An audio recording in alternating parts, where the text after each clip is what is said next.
Nuotit quick audio settings pack a bunch with a few taps. Voice isolation helps to remove background music and other noises. Sometimes switching between stereo and mono can help with the spoken audio issues.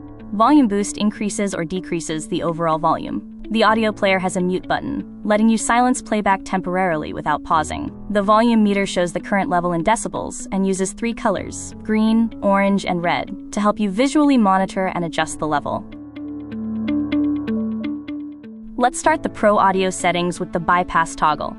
It's a quick way to compare how the audio settings affect the playing audio to the original version. The visualization section has the audio chart, where you can monitor the audio in depth. By tapping the visual chart, you can open and close the chart scale settings, where you can adjust the frequency range, x-axis of the chart. On the right side, there are predefined buttons for bass, mids, highs, and the full range. The lower and upper bound changes can be done either by tapping the increase/decrease buttons, by tapping the value and typing in the new value, or by touching and holding while swiping either left or right on the chart.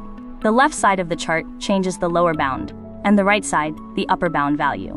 When the equalization is enabled and the audio is playing, you have the option to show the enabled EQ bands in the chart. Double tap on the chart, and the bands will be visible. Double tap again, and they will be hidden. The chart shows only those EQ bands that are enabled. Notice how they disappear when disabled in this demo. The EQ bands in the chart are color-coded, based on the color in the equalization section. The colors are customizable. Tap the EQ color icon, and you can change the respective band to your liking. The filters are visible in the same way as the EQ bands. When either of the high or low pass filters is enabled and the audio is playing, it's shown in the visual chart. Just double tap the chart if it is not visible.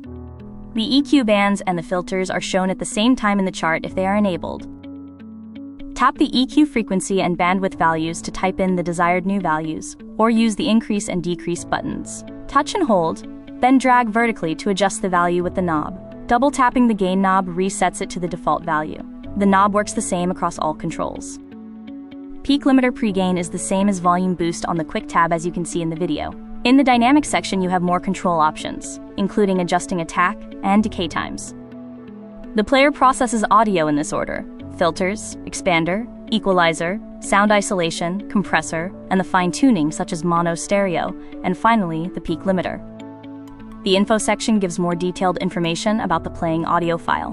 The loudness analysis is a heavy processing task, and its length depends on the audio duration. The processing will cancel if the app enters background mode. The values can be used to plan the best way to treat the audio based on the perceived loudness, range, and peak values. Now you know your way around the controls in Nuotit Pro Audio settings.